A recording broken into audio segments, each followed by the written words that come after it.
Welcome, Cyclone fans, to the latest edition of the Nightcap. Matthias, what are you writing down, son?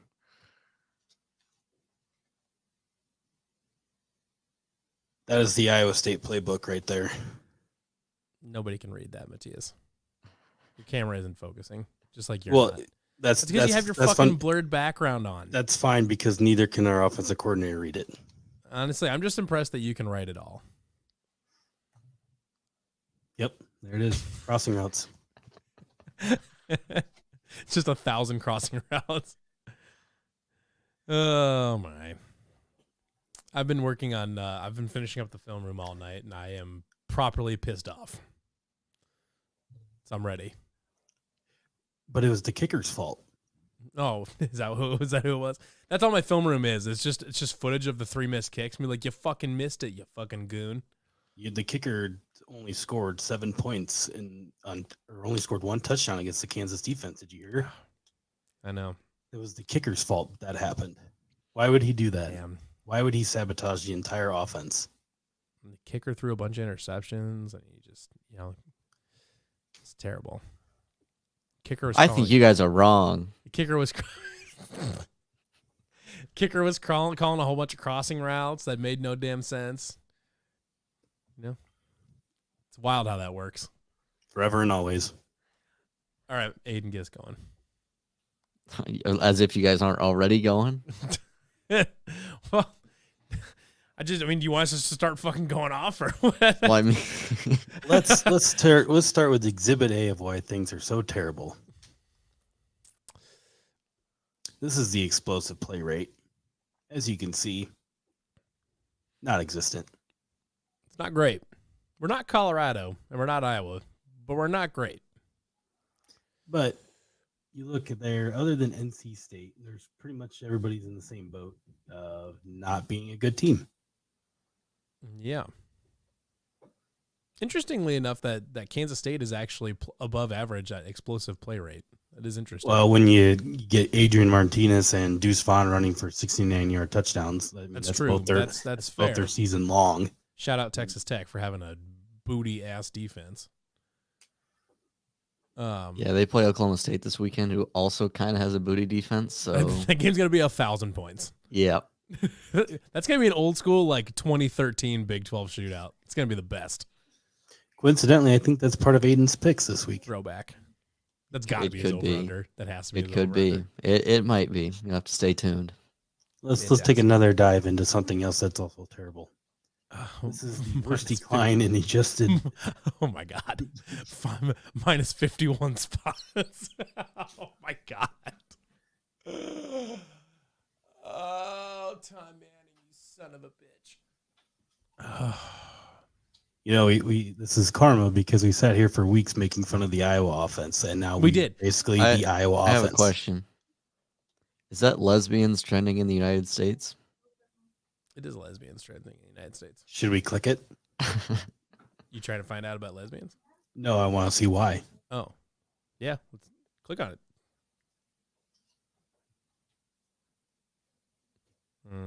Oh, it's because Velma she's lesbian or something like that in the news. Oh, I didn't know that. Yeah.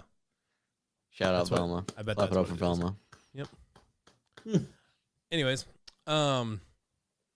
so that's a fun stat right there. Velma it's funny being that if you look lesbian? in the reply, so that if you look at it, if your reply stats, we had a bunch of Iowa fans saying like Iowa's galaxy brain can't end up on this list if you already suck to begin with. What are you doing? Aiden, I gotta be honest, I thought that was you for a second. In that GIF, that guy's way taller than you though. Yeah, since you found out my actual height. I don't know why I was convinced that you were like 5'10" or something like that. Like, I'm not sure why I was. Not even close, man. I'm not sure why I was convinced of that, but. Oh God. So yeah. The offense is. I feel like I've been talking about it for the last 3 days between the Discord stream, or the Discord film room stream, a podcast I was actually just on earlier tonight, down the pipe that we recorded last night, and then doing the film room this way. I feel like I've talked about it / written about it a bunch the last few days. So like every time I keep talking about it, though, I find like something new to be pissed off about it. Like at first it's just like, oh my God, they're crossing routes. We run tons of them. That's really annoying. And I'm like, yeah, that is annoying. And then like you get talking about it more. It's like, you know what else is really annoying? The fact that we're doing there's a baby in the background. She's eating an apple. And then you keep going, and you're like, well, you know what else is really dumb? The fact that if you look at our passing, we didn't even try to get first downs half the time. We just kind of fucking just ran a play just because we felt like it or something. And he's like, well, you know what's this dumb? Special teams sucks, and now it's not doing anything, and the offense sucks too. And it's just every time you keep talking about the game, you find something new to be pissed off about. But this is your first attempt, your first opportunity to actually talk about it, Matthias. Well, I was telling Aiden before we even hopped on here, I was like, I could go on all day about ripping this thing apart, but like, it's like we've all been tweeting about it, or we've all been kind of tweeting through it since Saturday. What else is there left to say other than it's bad? The offense is bad, and then you can pound sand and debate till you're blue in the face that Iowa State lost that game because of the kicker. And sure, they may have lost 9 points on the board, but at the same time, they only scored 1 touchdown against a middle-of-the-road defense that is absolutely god-awful. KU's not middle-of-the-road defense. They're a bad defense. In terms of statistically speaking, they are ranked in the 50s and 60s in pretty much every statistical category on defense. And that is after playing Iowa State. So they got their stats. So their stats got better because they held Iowa State to 11 points. And like even like looking at like their opponents scoring in the red zone, they score 82% of the time against Kansas. We scored 11 points. Fourth down conversions, 69% of the time opponents convert fourth downs against Kansas. 41% third down conversions against Kansas, and that's 85th best in the country. Like there was zero reason why. Or let's look at this, yards per play, and this is after Iowa State. 5.6 yards per play that the Kansas defense gives up. That is 75th in the country. Total yards a game, 430 yards a game after Iowa State, 99th best in the country. Rushing defense has probably exploded into being better now because like they're the 32nd best rushing defense in the entire country, and that's after Iowa State. So I don't know what they were before. It had to have been way worse. So really the point here is that Kansas's defense is mediocre at best, and they're bad in a lot of ways. There is no situation that is conceivable that Iowa State should have only scored 1 offensive touchdown against Kansas in 11 points total. What's interesting to me though is that, and it's this dilemma. I kind of talked about it a little bit on down the pipe, but like, what's interesting to me is that virtually there's 2 sets of Cyclone fans that are either blaming the kicker or blaming the offense. Of the people blaming the offense, which I think is the majority of people, the majority of like people that have a decent grip on like what happens in a football game, most of them are in agreement on what. Like on what's going wrong, play calling, play design. It's not like the scheme doesn't fit any of the personnel in any of this. Like there's tens of thousands, hundreds of thousands of people that seem to agree on these problems. This is what's going on. This is what needs to change. Yet somehow, of those hundreds of thousands of tens that are hundreds of thousands of people that agree on that, nobody on the coaching staff is in that number, or at least nobody that makes decisions is in that number, or appears to be in that number. Like, so the question is are we seeing something different because it's just a difference of opinion, or do they have a piece of information that we don't have? Which they do to a certain extent, in that they know what a play call is supposed to be, what it's supposed to look like, what's supposed to be run. So theoretically they know. They can tell if the wrong route was run or whatever, or if the wrong if the running back hit the wrong hole or something like that. They have that information. We don't. But if you make the assumption that most plays are run as drawn up and as called, we should be coming to fairly similar conclusions, right?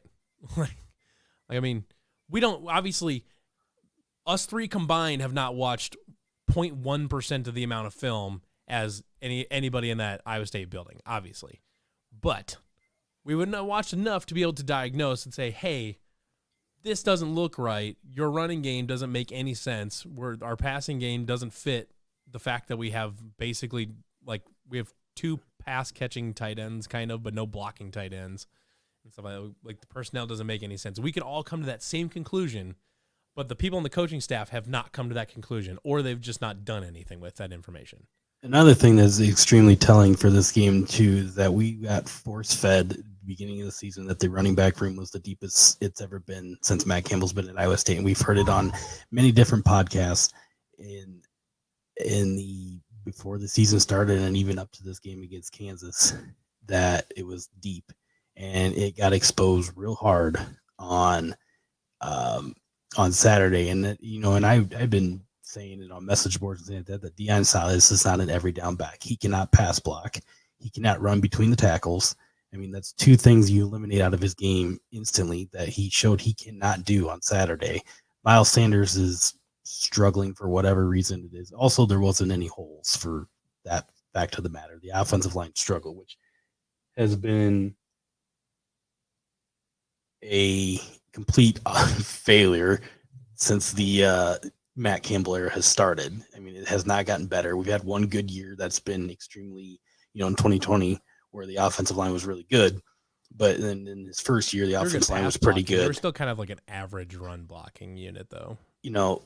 The first year, Matt Campbell, it was pretty good, but it was also a 3-9 team, so it didn't really get that much luster out there. So for every other year since then, it's been bad, and it has taken an extreme step back this year, especially in the last two games. They couldn't stop a grandma from shoplifting from Walmart if they tried. So it's not good. So the running back room is being tested really as well. Fast grandma though, like what if she's like she got her Air Jordans on, she's stretched out, doesn't matter, runs a good 40, like put a nice stiff block into her, she ain't going nowhere. But we can't do that. So people kept saying, well, Cartavius Norton's only a freshman. He's only ran the ball maybe 5 times, but he also showed those 5 times that he's extremely elusive and a very good runner. He's good now, and they're missing him. His lack of durability up to this point, his lack of availability up to this point is, I'm not going to lie, it's a little concerning. Yeah, best ability is availability. For a running back, like when you've got a hamstring and an ankle injury, both of them within the first half of your first season, like that's concerning to me. Like I'm like maybe he gets over this and then that's the last injury ever. Maybe it's like a Steph Curry thing where he has injury problems early in his career and then he's fine. Whatever, I don't know. Yeah. But so we got other problems going on in terms of that. The running back room is not as deep as we assumed it was. Yeah. So that's a problem. The offensive line is buns right now, and you can debate that till you're blue in the face too. That offensive line struggled because Jake Remsburg wasn't there, but he got in for 20 snaps, albeit it was the first 20 snaps of the year. But he was absolutely graded out as the worst offensive lineman on the team in that game, according to Pro Football Focus, if you really want to take it into account there. So bad. Trevor Downing has been not great the last 2 games. He was downright shitty against Kansas. He sucked against Kansas. Yeah, left tackle has been getting exposed a little bit, Miller. Jared Hufford, I think, has been pretty good. Yeah. He's like, especially on run plays, he's done a good job of sealing off his guy and stuff like that. And when you're rotating out a healthy Daryl Simmons just because you want to try something else, that's also a problem in the middle of the game too. That you're trying to find a offensive line combination in the middle of a game. Daryl Simmons has had himself a rough season so far. There's problems all across the offensive front, and the only thing that really is standing out is the depth of the wide receivers, which we knew that was a thing, but they're not getting used in the appropriate manner. I mean, Demetri Stanley should be running 9 routes all day long. And when they finally got one to hit, they did the same thing as Baylor. They hit one and they stopped doing it. They did it against Kansas. The same exact time frame of the game right before the half, and then they never went back to it again. Makes no makes no sense. They're running the same offense they ran in 2019. Yeah. Which maybe is coincidence or probably isn't. Most It's definitely definitely is not. It's definitely not a coincidence that that's when Tom Manning came back from the Colts.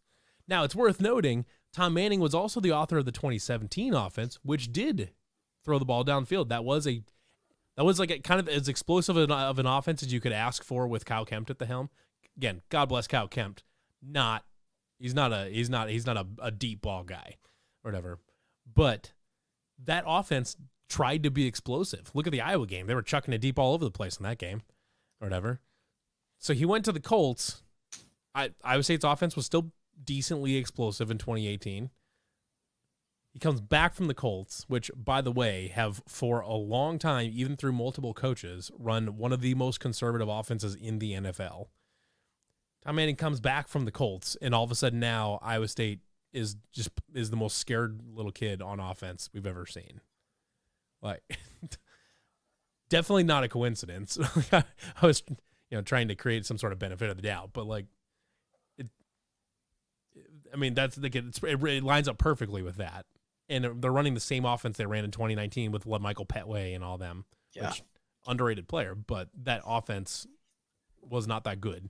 So then you have Hunter Deckers, who has no pocket awareness. Obviously, somebody is not in his hearing telling him to throw the ball away when he's supposed to, because there hasn't been any.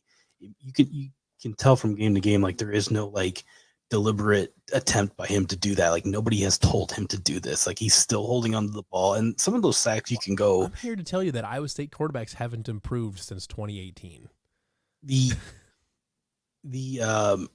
Some of the sacks are on Hunter. Like he should be 1, 2, 3 pop, throw the ball. It's anyway. I feel like we've talked about this. Aiden and I have, at least for you get rid of it or you run it. Like some of those sack problems by Hunter Deckers is the same thing we are seeing by the Bears and Justin Fields right now. Is him holding on the ball and waiting for his favorite receiver to come open. That's never going to come open. And I feel like it's like deja vu, because I go from Saturday watching the same problems, and then I go Sunday and I watch the same goddamn thing again. So it's I don't even. Football's not a fun time for Matthias right now. What?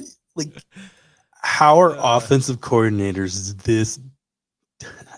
I'm not even going to say dumb, but it's Matt Campbell is not a dumb guy, clearly. Well, I mean, but something has to change. This offense needs to wake up.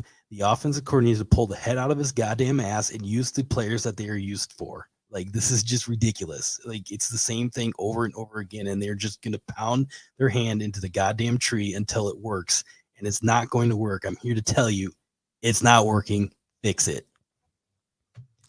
There. That's all. That's the most animated I'm going to get about this, because it ain't going to do me any good, because people are going to tell me I'm being dumb, but just you're being dumb, goddamn shit. Tom Manning brought it up the other day, and it's been bothering me ever since he mentioned it, but like, the Iowa State quarterbacks have not, like the starting quarterback has not like made notable strides forward in like ever.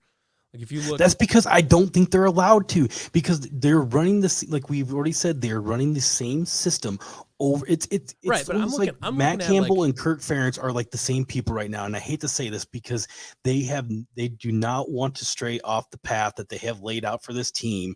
That this is the system we're running. God forbid, I don't care if you're Brett Favre or freaking Peyton Manning, you're going to run this system, and this is how it's going to be. Even if you say the system never changed, like they never got better at running the system. Like being in the system for years at a time didn't make any difference. Because I don't think there is any more to the system. This is what it is. I 100% agree with you that the system is hot garbage. But what I'm saying though is, if you're Joel Gordon, the quarterback coach, how can you have a starting quarterback play for you for 4 years and you do not even try to fix the fact that he throws off his back foot like 80% of the time?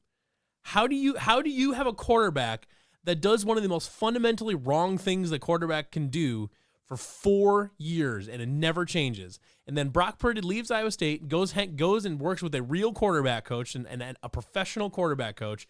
And all of a sudden, in a couple weeks of off-season training and in a training camp, the dude's footwork, his mechanics look 1,000 times better. He looks like a very impressive quarterback now, because he's got really good footwork.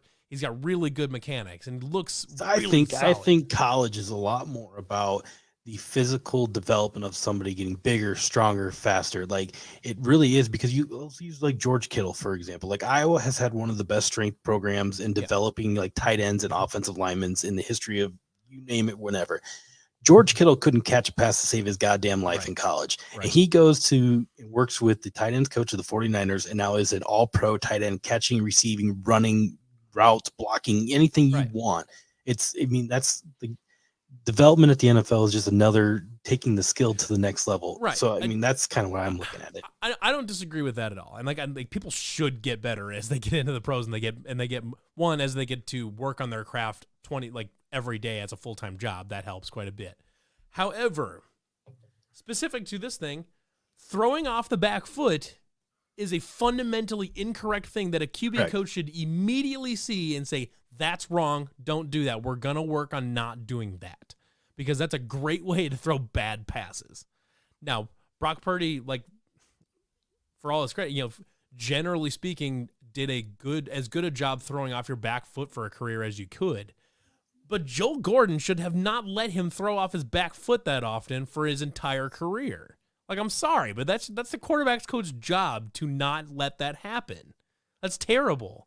And if you look at some of his other stuff, the Brock Purdy we got in 2018 in his first 5 starts where he went 5-0 and he was electric, that Brock Purdy was not the same Brock Purdy we got or whatever. And you should see more develop. You should see some of that, but more refined. And we kind of got a little bit of that, but for the most part, it was just a more restrained Brock Purdy, but not in a good way. It was it was in a way that felt neurotic and felt like there was too many people talking to him and trying to tell him different things to do and stuff like that. That's the way Brock felt. And now it seems like we might be having that same thing with Hunter, because right now Hunter looks like Jacob Park, all the arm talent in the world or whatever, and just can't. He's just kind of he's just making some weird reads, and he's just doesn't look like he knows exactly what he wants to do with it all the time. And I think I'll label that as being a young quarterback. A lot of the dumb shit he's been doing has been a young quarterback, but it's also within the shackles of the offensive scheme that is not allowing him to be who he needs to be. 100%. I would 100% agree with you that the scheme is absolutely not built for Hunter Deckers to succeed. I 100% agree with that. But there are fundamental things that Hunter Deckers does and does not do that a quarterback's coach should be coaching him to improve on. And should be things that you can look at film in 1 week and say, hey, you're doing this, let's not do it. Or you're not doing this, let's do this. And you can fix it pretty quick. Those things aren't happening.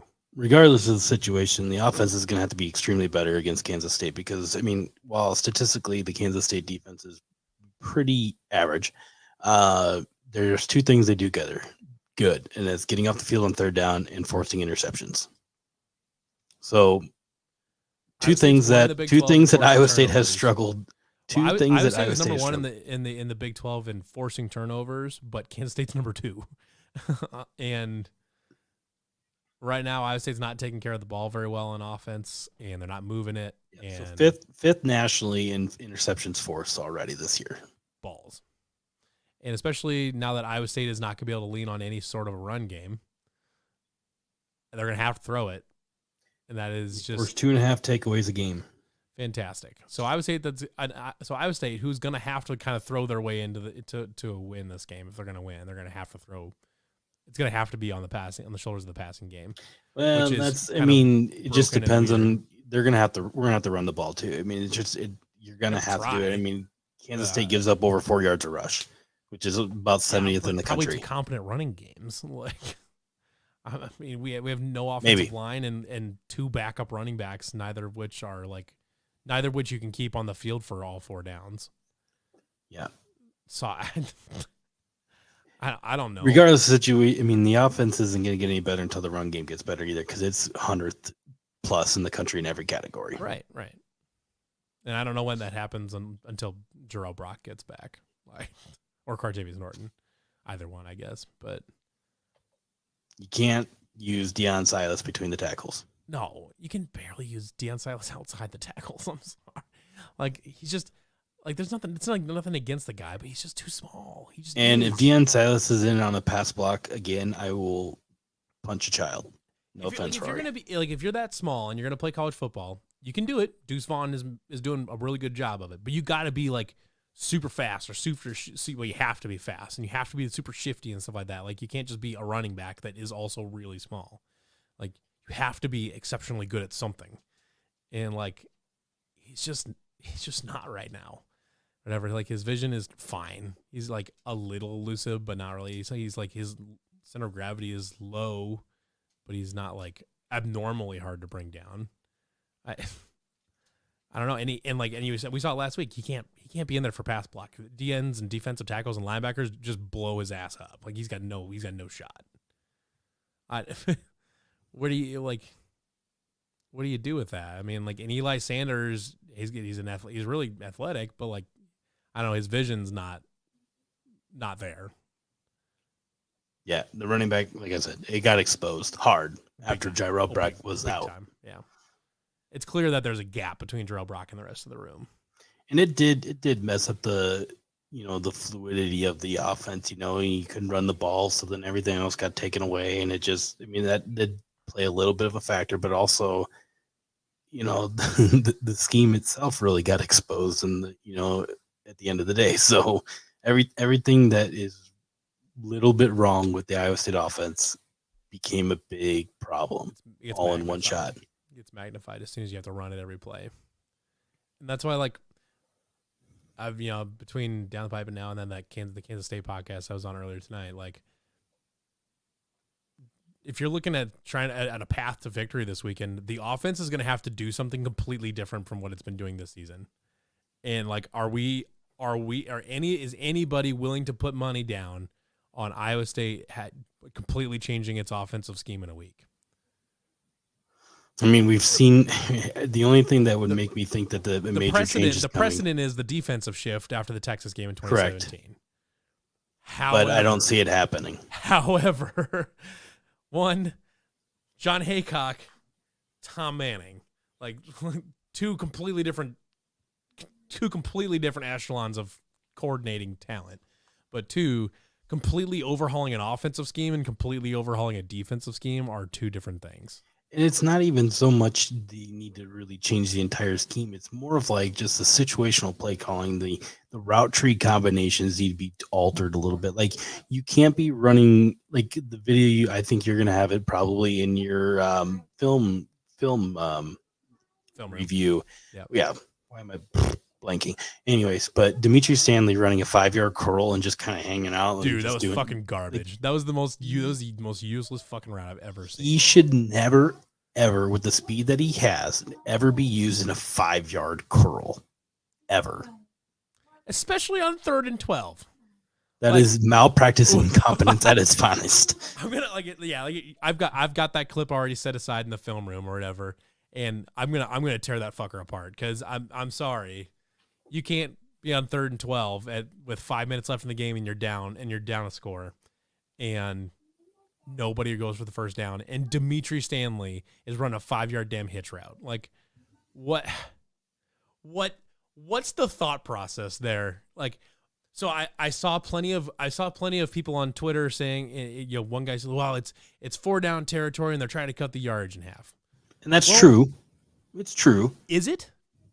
But they punted. I know what you're going to say now. They punted next, but like in theory, if it was 4 down territory, they would not have punted it. Why he said that though is like, he may not remember what happened the next play, right? But if you're looking at the time, the score, and the downage, what they probably, analytics probably would say, like, you probably go for it there, right? So in theory, the situation lines up to cut the yards in half, but obviously they weren't doing that. The problem with that logic though is that a 5-yard route there has almost zero. It has like a 1% chance of going for a first down, but it has whatever the percentage is of going incomplete. So probably 40 to 50%. The theory of the situation's there, but what you're going to say is that there was nothing else after that. Like there was no other route, like which there should have been. What you're going to say. So like, well, no, what I'm saying though is that like if you have something past the marker, you have a check down like they did. You have something past the marker. If you say I'm going to go get this first down, your ceiling is I got a first down and maybe more. your floor, aside from a turnover, obviously, is an incomplete pass, and we're right back to where we were before. The floor on both plays is the same.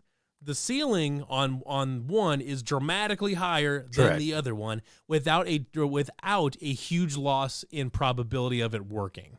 Like the odds of a 5-yard hitch route being a successful play, because it was 3rd and 12. A 5-yard hitch route still leaves you not even halfway there. You still have to run a longer play on 4th down. Like you can't. There's no way you can reason to me right now that not running anything to the sticks on that situation made any sense. There's no, I'm sorry. But here's probably, and this I literally just thought of this in my head, but why I think that is being used, and probably why all these crossers are being seen. And I hate to go back to Matt Nagy and a guy who can't read a defense, but it's 100% relatable. And then this is just something. I mean, there's a total difference between Hunter Deckers in his first start and Mitch Trubisky being 4 years in the NFL. Mitch Trubisky could not read a defense to save his life. He couldn't decipher between let's this is true. He hasn't said anything for a half an hour, and that's I'm getting bored here. I'm gonna be honest. He couldn't determine pre-snap the differences between cover 2, cover 4, cover 3, man-to-man, zone, whatever it was. And so Matt Nagy scaled the playbook all the way back to consist of 5-yard routes that just turned quick, fire, boom, the guy was there. You knew he was going to be there. It didn't matter what the defense was. And that's probably what we're seeing right now. Maybe Hunter Deckers maybe he doesn't process defenses right now. But you know what? Even if you college. Send a route and you have no intention of actually Correct. passing it to the route beyond the sticks, you're opening up the field a little bit more. Though? You bring a linebacker back and you leave more space for the tight end on the fucking hitch route. Correct. Even if you have no plan on throwing that, you still have, because if you watch that play, Dimitri Stanley's hitch route, he jogs it. There's not only is it just a useless route for him to run, it's not even in the play. It's not even a factor in the play. It might as well not even be it probably isn't an option. It's just there as a decoy. If you're gonna run a decoy on that play to take away a defender from there, at least do it in a way that gives you a chance where if you complete that pass to the 5-yard hitch route, that he can turn around and pick up 8 or 10 or something like that. There's no way you can rationalize to me that 5 hitch routes or 3 hitch routes and then a 3-yard out route and a 4-yard in and a 4-yard dig route on the other side of the field. There's no way you can reason to me that that's the better option than at least sending either Easton. You could either send. I'm trying to figure out how to mirror this. You would either send Easton Dean up through the seam and then send Stanley on a slant underneath, or you send Stanley on a post or something like that, or just kind of just a general seam route, and then have Easton Dean sit there on your hitch route. One of those two options is fine. Even if you have no intention of hitting the deeper route, you're still better off than what they ran. It was garbage. It was hot, unadulterated garbage, that play call. And what was that? What was that beep? You guys don't worry about it. You just keep rambling. Oh, I see what it was. Anyways. So I guess it goes back to this. This Iowa State offense is going to have to instill the fear of something into opposing defenses. Until then, they're just going to look at the Kansas tape and say, you guys can't do it. We'll play the most basic defense and we'll probably still stop you in the red zone. You won't score a touchdown on us. Maybe won a game, but other than that, you ain't doing nothing. Xavier Hutchinson may be a good wide receiver, but you can't even utilize him in the correct way. Dimitri Stanley may be a guy that can blow the top off the defense, but you don't even use it. So we're just going to play 5 yards off the ball and let you do your thing, because at the end of the day, we're probably going to score 21 points, and you can't reach 21 points. Until they can put the fear that they can score more than 21 points against somebody, why would you fear it? I certainly can't. If Jairell Brock's out, you think Kansas State's going to come in the Angels you guys ain't going to run the ball nothing's going to happen here. You have to show that you can blow the top off that Kansas State defense without your run game and utilize the athletic ability that your guys have, to the fullest ability. Until you do that, Iowa State ain't scoring more than 14 points. The only thing the other team is afraid of is their offense getting tired from being on the field too much. there's nothing the Iowa State offense is presenting to you that you're like, oh man, we got to really make sure we defend that. Like, oh no, 2-yard crossing routes. What are we ever gonna do? I mean, it's a predictable offense that absolutely nobody is afraid of. So good for us, I guess. We've created the least scary offense in the. I probably could go off on this all day. I think I'm just so like demoralized by the fact that we can score 11 points against Kansas that I just don't care anymore. It's kind of like it honestly feels like if we were doing an entire podcast to talk like in 2016 to talk shit about Kansas, like Kansas. You love your mama, then hit that like button. You take that like button and shove it up your ass. I don't even know who you are. Matthias's mama. Hit that like button. Matthias's mom. Hit the like button. I feel like he's like advertising his YouTube channel on our show right now. Maybe. I don't know. I think he's saying it about ours. If you're saying it about ours, clarify it, and I take everything back. But if you're talking about yours, I don't give a shit. If you're saying nice things about us, then let us know. But if not, then go to hell. Don't test me right now, Big 12 Sports and Smack Talk. I'm kind of testy. That'd be pretty ballsy, though, to tune into a live stream just to comment on it for other people to go watch your channel instead. That's probably what is happening. That would be funny. But, anyways. All right, we've been talking about the offense for about 37 minutes now. Can we move on? You want to talk about God? You want to talk? Yes, you. This is gonna get interesting. What's your business in Canada here, sir? All right. Yeah. Well, you want to talk about the defense, Aiden, or like you want to go to whatever? You want to go to a different segment because there isn't much to say about the defense other than it's one of the best in the country. Let's just do scoring predictions and then we'll move on. Score predictions for the game? No. Yes. Okay. What's your prediction there, gents? I've been consistent on twice this week. I've picked Kansas State 17-10. That's gonna be brutal. Yes, it is. I'm gonna go with Iowa State 9, Kansas State 8. Fantastic. That would lock be two field goals and a safety. You can check out my prediction on the game preview that I'm half-ass writing because of Tom Manning. He's killed my joy for anything in life.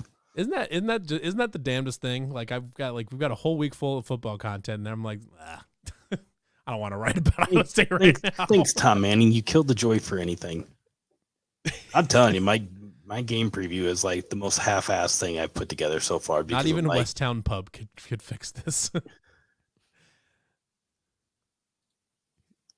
Okay, honestly, I've lost the thread in this conversation. I don't really important. I asked him what his business in Canada was, as you know, like That 70s show when they go to Canada and they're like, "What's your business in Canada?" That's a very niche reference. I appreciate it, but almost nobody's gonna understand that reference. Aiden, have you ever seen That 70s show? Yeah, I've watched it a couple times. Have you? Okay. I didn't know if that was like too early for it was like I don't know. I didn't know if you were in that weird window where you kind of missed the boat on catching it live and you're not quite young enough to think like, oh, this is a fun retro show. Here before long, you're gonna have That 90s show with the same cast other than Hyde because he decided to sexually assault women. Oh yes. But there is a Community movie coming, so that's good. Yeah, that's big news. It's probably gonna suck. Gonna be honest. Oh, it might suck, especially it's probably gonna suck, especially if Donald Glover isn't in it. But yeah, well I know. Still gonna obviously Chevy Chase isn't gonna be in it. Well, obviously, they killed him though. So they killed him off. Yeah, they killed him off. So we're gonna need a lot more than half of my pay to hire a new offensive coordinator. Hashtag free Matthias. Yeah. All right. Yeah. Anyways. Ready for Cubs Corner? Let's do Cubs Corner. Somebody's back in the lead. Yeah. Aiden down so fucking bad, it's crazy. Here's what I'm gonna say. I'm actually off to a better start than I was last year. Really? Yeah. And then I went on a tear. But oh my God. Yeah, Levi sitting at mega bad. Sitting at 9-11 reminds me of that tragedy. Matthias 500 and me 6-14. Not ideal. Oh, You kidding, wow. Matthias? That took you that long? I didn't realize he was referencing your Oh my record down there. I didn't know what you were talking about. Ridiculous. Anyways. All right. Picks. So this week I'm taking BYU and the points on the road. I think Notre Dame has quietly started to figure things out, but Big 12 legends, BYU is going to get it done. That's all I have to say about that. And then I'm taking NC State at home against Florida State. I think Florida State might be frauds. Guess we'll find out this week. NC State also could be frauds. I don't know. And then the whole conference is frauds. Yeah, that's the thing. It's hard to tell. I mean, you probably say the same thing about the Big 12, to be honest Honestly, with you. yeah. But speaking of the Big 12, taking Tech at Oklahoma State over 69, which is beautiful for many reasons. Cool. All right. What's also your pick down below? Oh yeah, which one of ours are you taking? Well, since I picked Iowa State to win 9-8, I think I'm gonna go Feels with like you're taking me under on that one. Nebraska -3. I'm not betting the under, you fucking losers. I like the BYU pick. I'll take BYU plus 3.5 there. BYU is a really good team, and Notre Dame's been shaky. Give me Florida State on that money line. I think I'm not a believer in NC State. And give me the over on that Tech Oklahoma State game. Yeah, the two very bad defenses. And give me under 45 for the Iowa State Kansas State game, because I'm, like I said, 17-10 is my prediction, but both offenses are kind of bad and both defenses are pretty good. It almost seems like kind of the lock of the century at this point, but we also said that about the Iowa game that was against Nevada. That's true. We thought that was a lock of the century. Now, that was actually pretty close. We probably we got close on it, and we probably underestimated how bad Nevada is. But we know Iowa State's offense is bad, and we know Iowa State's defense is really good, and we know Kansas State's offense is kind of bad, and we know their defense is kind of good. So that smells like an under to me. Feels safe. I'm gonna go with Notre Dame. The Fighting Marcus Freeman's probably got it figured out after the first 2 week stumble. Had a quarterback change by injury, which probably actually is working out a lot better.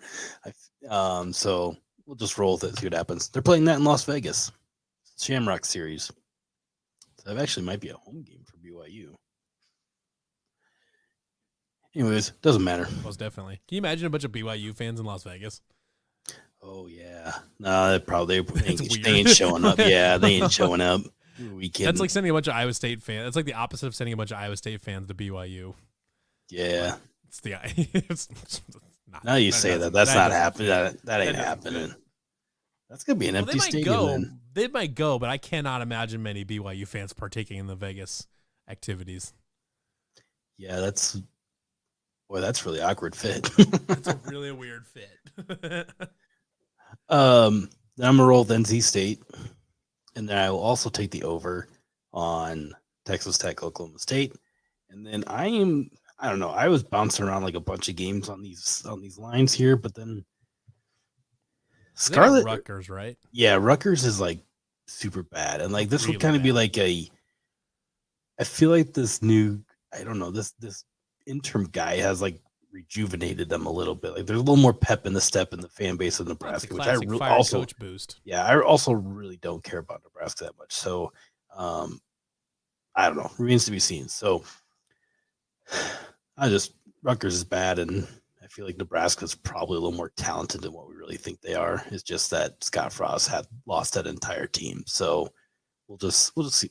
This will be a test. If they beat Rutgers decently, then they might be okay, because the Big Ten West is hot garbage. Like super bad. It's real bad. It's extremely bad. It's so bad that Nebraska is tied for the first. Best team in that division.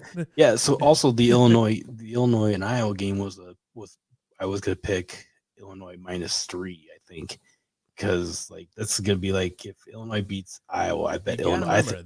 That Iowa is primetime wacky shit going on, which means that no bets are safe. So I don't know. and Wisconsin is hot doo-doo, so they don't even have a quarterback that can throw more than 2 yards. Also, shout out to firing your coach for winning 9 games. Wisconsin is the next one in line to do it. Yep. Which also has many Iowa fans asking, why can't we fire Kirk Why Ferentz? can't we fire Kirk Ferentz? Everybody else can fire their bad coaches. Why can't we?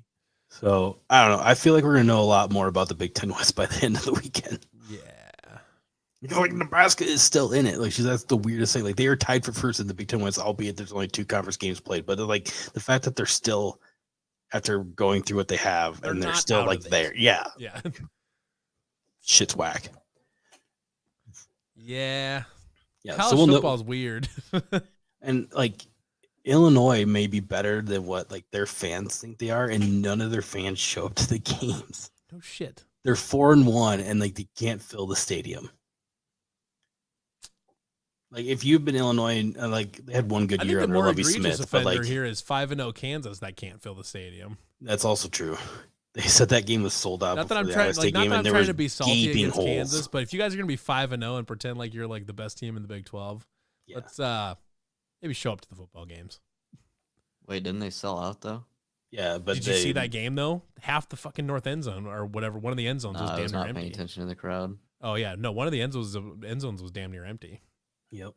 They may have sold every ticket, but that stadium was not full, and not all that No. close to it. It only holds like 45,000, doesn't it? Right. I mean, there was probably 30,000 people there. That's what Andy, when he asked in the Q&A thing, he was like, "Do you think the crowd will affect Iowa State?" No, like you're 30,000 people. We just played at Kinnick in front of a full Kinnick 2 weeks ago. Or 3 weeks ago. I don't know what you want me to tell you, but I'm more worried about if Tom Ranning can read a book more than your crowd. yeah. You guys really tried to make that seem like Allen Fieldhouse pretty fucking quick, didn't you? But It makes the whole thing more infuriating. and no, I ESPN know, has the yeah. attendance at 47,233. And that's the sold. That's the That's number like of tickets full, they sold, yeah. though. Yeah, that's the number of tickets they sold, though. I don't know. I don't know. I guess either. I didn't notice that it was empty. I It guess wasn't- except it for the wasn't one empty, part. but, like one section of it definitely was. I remember. Yeah, seeing it that on was when the broadcast. band left for halftime, I think. No, 'Cause it I was thought early- the it was, same It was thing. early in the game. It was like in the middle of the first quarter. Because I remember looking in the corner and there was like no one there. I'm like, oh, that's where the band is. You're also from Gladbrook, Rhinebeck, and can't be trusted. Yeah. I'm not from Gladbrook, so Yes, you are. You might as well be. Yep, might as well be. Shout out Gladbrook.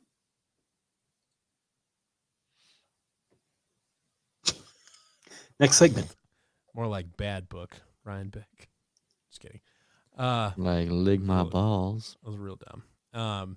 Anyways, we should probably either talk about something or be done. Well, I got old heads, new trends. Okay, let's do it. If you're down to clown. Let's All do right. it. Down to Always down to clown. clown. Always down to clown. All right, this is old heads, new trends.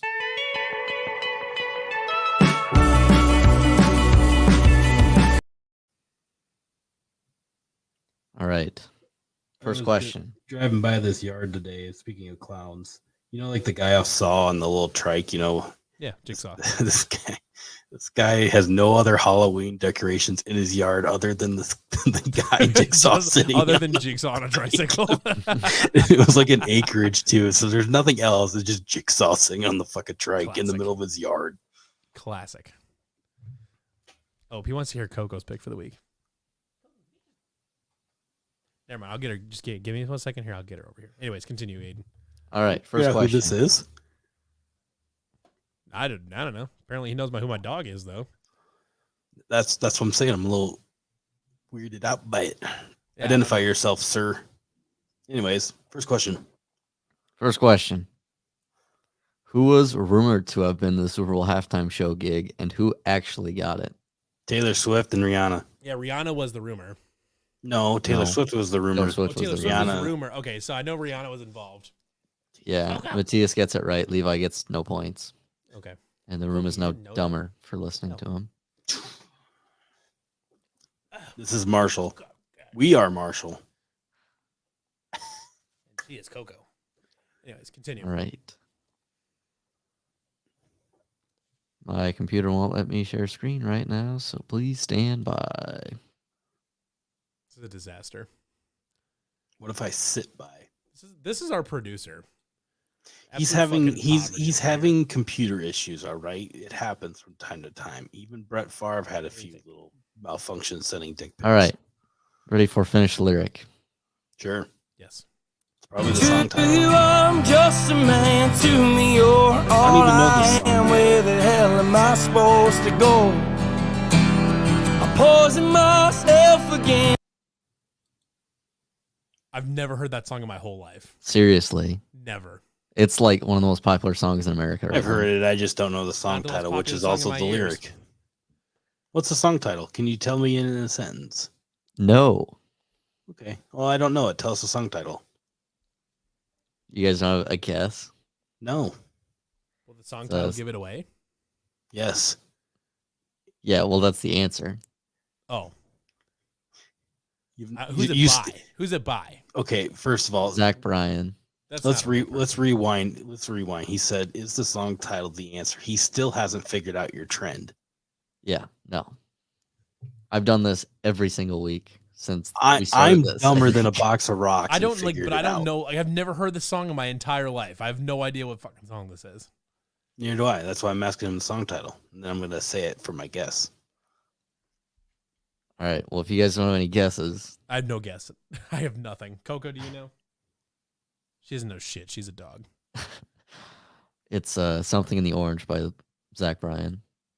Who is Zach Bryan? I have no idea who Zach Bryan is. To you, I'm just a man. To me, you're all I am. Where the hell am I supposed to go?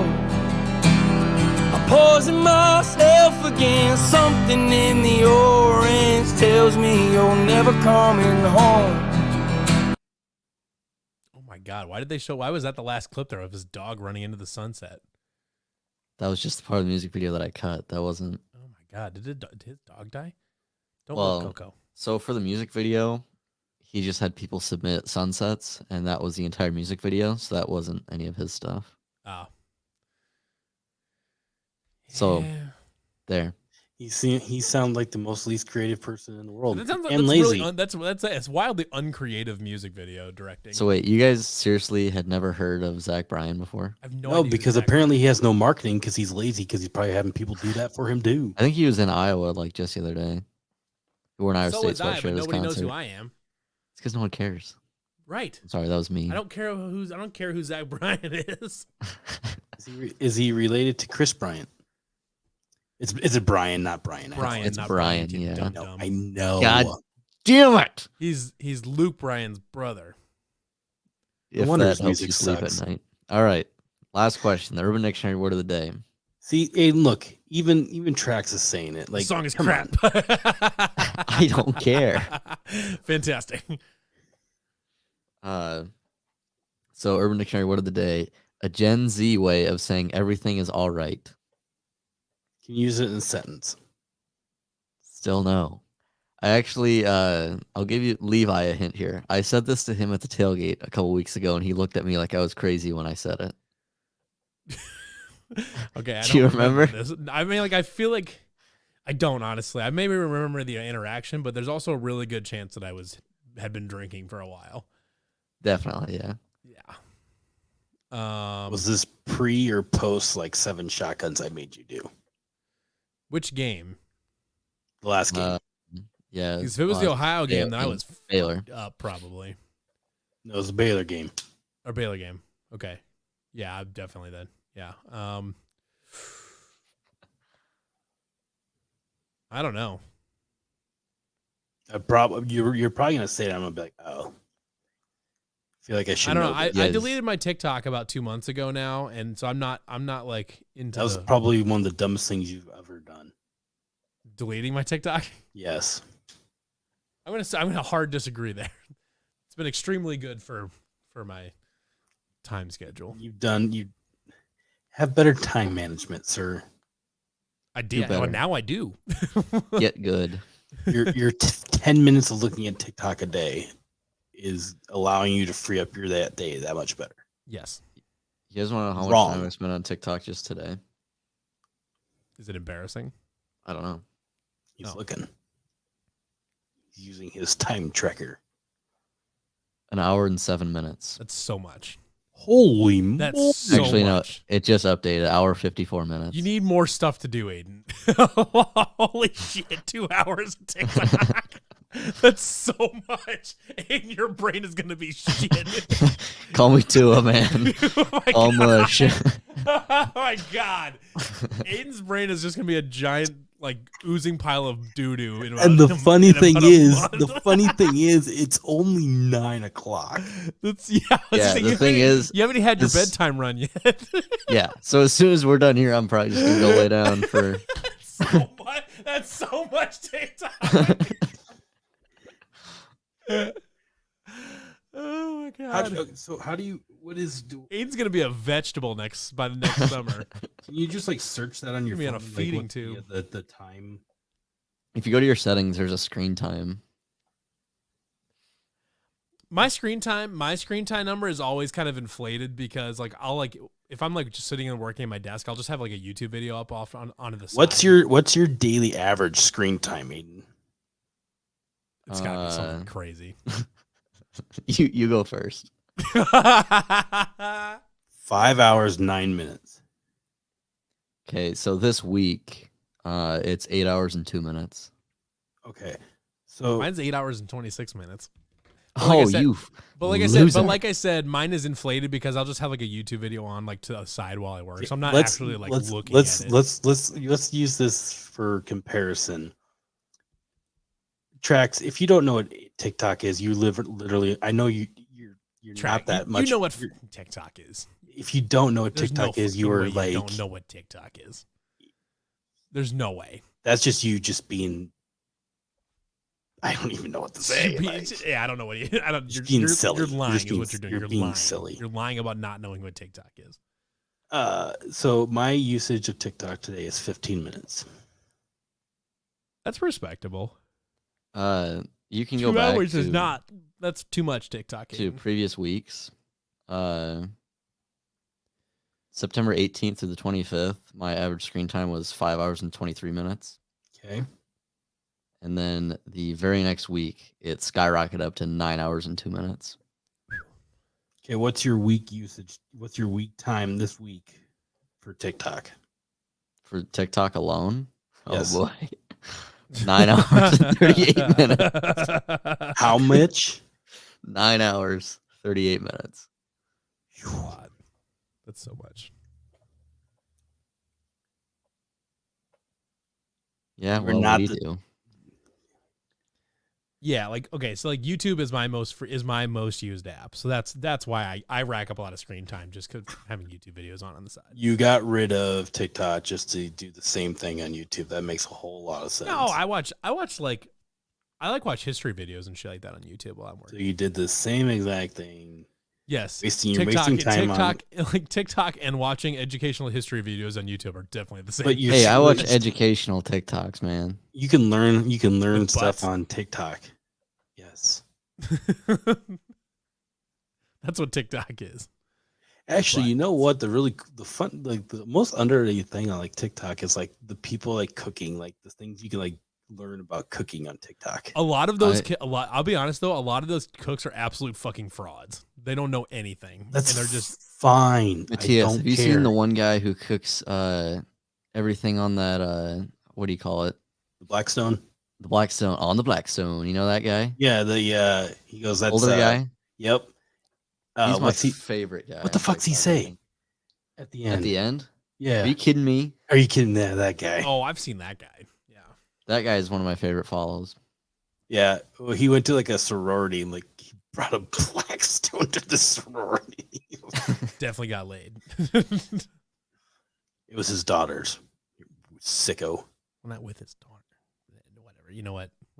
We're moving on from this. Well, do you guys want the answer from the question? No, we don't care.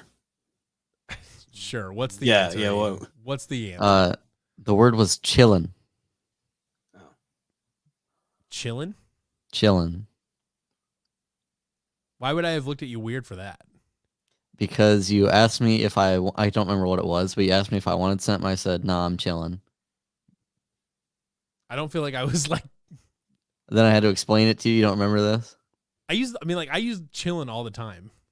Like that's not a new thing. Maybe you heard me wrong. No, I know. I but probably- you I looked probably at heard me. you use wrong. you I don't probably use heard you chilling. wrong. You don't use Yeah. chilling in that context though. Well, okay, that's okay. I'll say like Yeah, I I'm say chilling. like, or if someone like bumps into you or steps on your shoe or something, they're like, "Oh, my bad." Are you chilling? Okay, yeah, okay. I don't use it in that context. Like if someone's like, "What are you doing?" I'll be like, "Well, I'm chilling" or something like that. Like that's It's different. yeah. It's more. It's like a replacement for like no worries or like Exactly. Yeah. okay, yeah, Exactly. okay. You get it. Yeah, I do. So that's do why get I it. think that's why you looked at me funny. That's when I probably said why it was a weird context. That's Glad probably we- why. I Yeah. Glad we looked at finally it. got to this moment that he finally understood it. Shut the fuck up, Matthias. What's it like not All having right. friends? Huh? So what's it like not having friends? You know, it's an empty void. Anyways, do we got an Urban Dictionary? Where the oh no, that was it. That was that it. was it. That was what we just Jesus spent 10 Lord. We got minutes another on. one. Yeah. I don't have any trivia for you today. I'll have to get it for next week. See, Tom Manning has killed the vibe of everything. No Like shit. he's just wrecked this whole thing. We've been running crossing routes for the last hour and 2 minutes. You think they go to practice? They're like, all right, this is like segment 12 of practice. Like we're just gonna run crossing routes this entire segment. That's 20 the whole, minutes. That's like an That's entire like- hour of practice. Jeez. Like I cannot believe that like Xavier Hutchinson, one of the best route runners in college football, has now been confined to running drag routes for a whole Okay. fucking Okay, game let me. time. So remember so we were on the 3-yard line or whatever, and they ran the crossing route where they ran the other guy across and muddied up the middle. Worked perfectly. That was fine because for the area of the field that they were on. Yeah. But then 2 plays later, they ran the same exact thing. The safety right, like that is like the old people say, "Well, run it till it stops working." Like in college No. football, you don't freaking do that. No, you don't do that. It's bad. It's why you're not an offensive coordinator. Now, if Grandma. that safety didn't make the play, Xavier Hutchinson's running for an extra 15 yards, but he also saw it literally 2 plays before, and he's like, "Oh, hey." Yeah. Xavier also kind of fucked up on one of those crossing routes, though, where he should have had the first down and decided he was going to try to juke out the defender, and it Well, definitely did not. He should not be running crossing routes in the fucking first Right, that's what I'm saying. Like the fact that we're wasting one of the best receivers in college football on drag routes and shit like that is just the dumbest. Jalen no reason Knoll to do should be running crossing routes. Dimitri Stanley could run does. crossing routes. Let him use his speed. No, he runs curls. Get it right. Yeah, he only runs hitches. Got to have that top end speed so you can get to the top of that hitch real quick. All right, we're not going down this rabbit hole again. Just the dumbest. Just we have an absolute koala running the offense for us. It's just the most smooth brain shit of all time. Any final thoughts? Our offense sucks. All right. They just For Levi Stevenson, Matthias Schwarzkopf, and Aiden White, go we're gonna Cyclones. score like 4 points.